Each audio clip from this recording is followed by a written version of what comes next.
that thing from me. So hi guys, welcome back to my channel. My name is Busala. So today I'm going to be getting a little bit personal with you guys. I still don't know what way this video is going to go, but pray for strength for me, guys. So a few weeks ago I shared something on my Instagram. My Instagram account is buski_faith. I'm gonna leave it down below in the description box.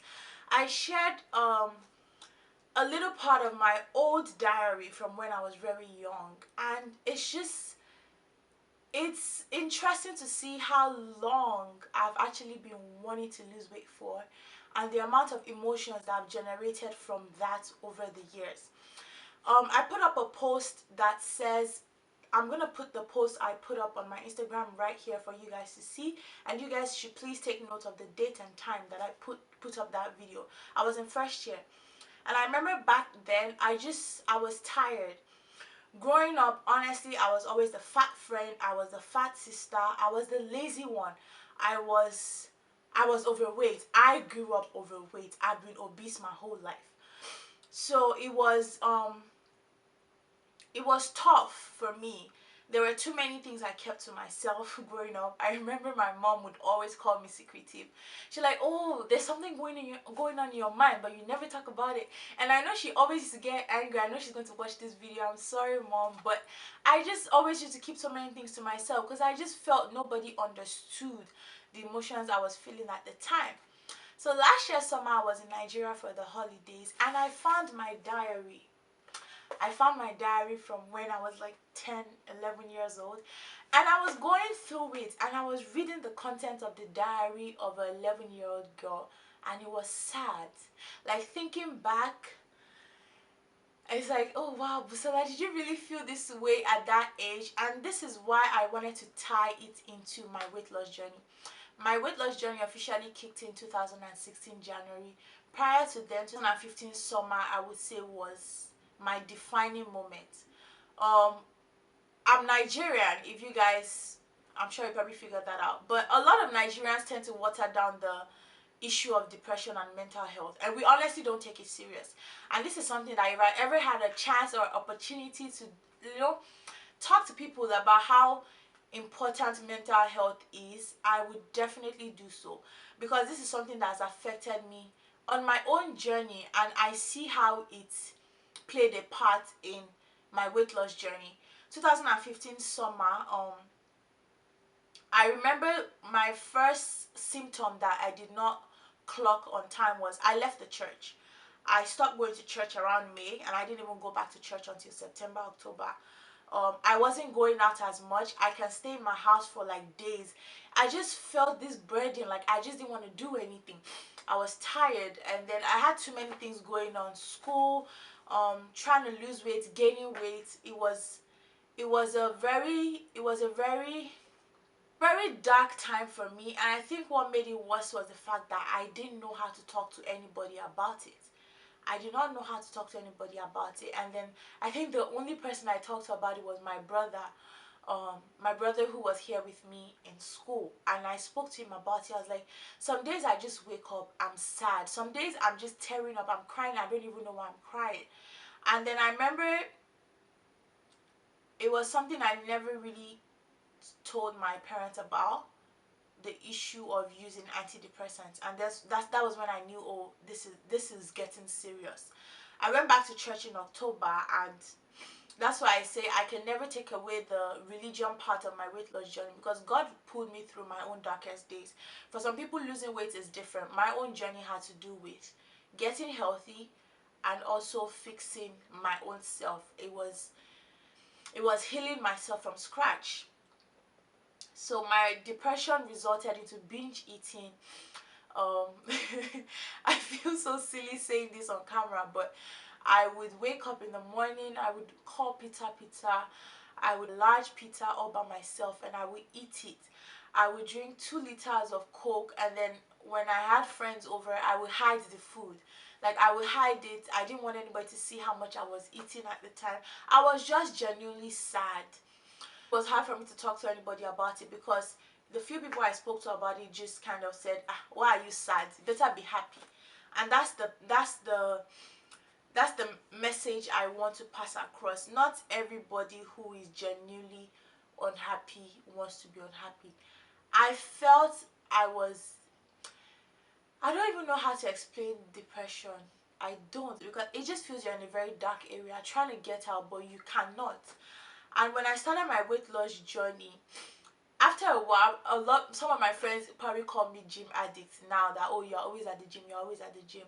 Me going to the gym, or me loving the gym as much as I do now, not necessarily because I like sweating or because I like jumping, running up and down, no, because that was what I turned to in my darkest days. I started working out to ease off stress. I started working out to get myself out of that depressive state that I was in.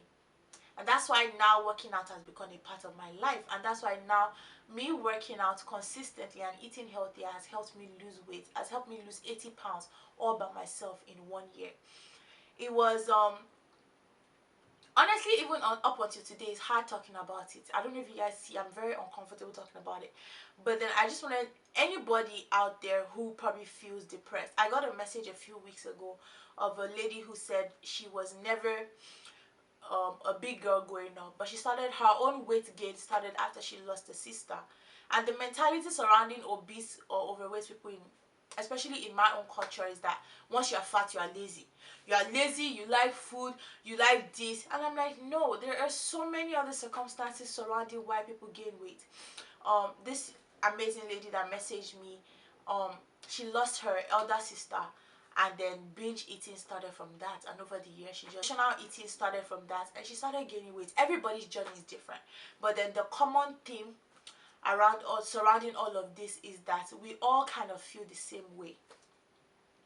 Read out parts of this diary to you guys, just so you guys can understand how different things we go through in life, honestly, I feel on it only prepares us for the bigger picture. All of these years, like when I was the first time I reread this book, I just felt like I didn't deal with my feelings all of these years. I just suppressed it. So I'm not going to talk anymore. I'm just going to go ahead and read this to you guys. So I said, once upon a time there was a girl named Riley. We all know there's no Riley anywhere. I'm the Riley, but I just changed up the name. Riley was a beautiful girl with an amazing personality. She was born into a family of 6, including her parents. No, we are not 6 in my house, but let's just pretend we're 6. Little Riley began school at a very young age. She had quite a lot of friends, but sooner than later, Riley started gaining weight rapidly, and inversely, the number of friends you guys should excuse my language, my English. I was 11 years old.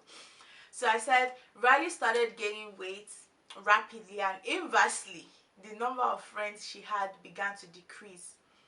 Quote, "You look so fat, I don't want to play with you." This was a phrase which was not uncommon to Riley. Due to the frequent insults from friends, family, and neighbors, she became so quiet and secretive. Riley stopped telling people things she knew and things she was passing through simply because she felt unwanted. Riley got admitted into high school. She was so happy to start a new phase of her life.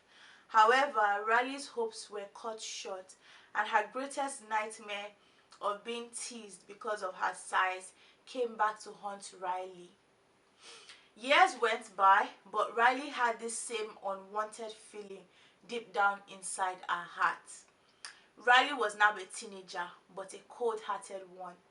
She had this inner revenge in her, and she wanted all of her old friends, family, and neighbors to pay dearly for always making fun of her and making part of her childhood humiliating just because she was a fat girl.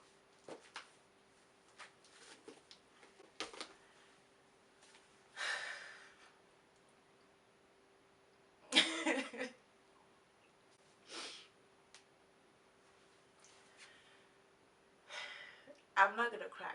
You guys would not see me tear up on camera. I'm not gonna cry. I'm not gonna cry. Yeah, so that was my diary, and that was a note I wrote to myself at the age of 11. And it made sense, but now that I'm older, I understand some of the emotions behind constantly being made fun of. I've shared a lot of stories on my Instagram of my bullying experience. Not just from strangers, from schoolmates, um, guys, friends. Um, I've talked about the growing up. Like it was, I always felt like, oh, oh shit, Busala. Every time someone came at me to say, oh, I was this big, confident girl, it was hard for me to take it in because I knew it was not the truth. I had built up this wall to the point where I came off as being confident, but deep down I wasn't. Um, Being made fun of over and over again crushed my self-esteem growing up. It did. And it took me a whole year to rebuild that back. And I'm thankful to God for progress. But then reading this book just, it made me sad. It made me sad to think I thought this way at such very young age. And now I understand why I used to be so angry at the beginning of my journey. Anytime I smelt anything, anytime I just perceived somebody was coming for me, I got so defensive and angry. I was angry because I was already used to it. I was used to being constantly made fun of. I was used to being insulted. I was used to being called an amoeba. If you guys don't know what an amoeba is, it's a shapeless animal. That was my nickname growing up. I used to get called hippopotamus, cow, different things. But then I always came off as confident to some people. I don't know. I don't know what it is, but deep down I didn't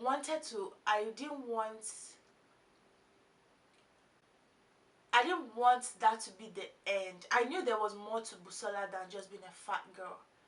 And even though at the beginning of my journey, my brother told me one thing. He said, prove all of these people wrong.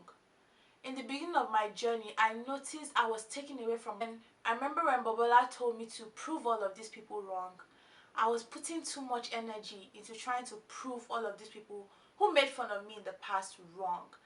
And then after a while, when I started opening up about my feelings, when I started addressing my feelings, I was like, I don't have to prove anybody wrong. I just have to prove myself right. I know myself. I don't have to wait for someone else to tell me who I am. So if you're someone else like me who's overweight and you're fighting your way through a healthy life, honestly keep going. One thing I keyed on to at the beginning of my journey was that my best days are still ahead. Right now, I'm still about 40 pounds away from my goal weight. But then my best days are still ahead.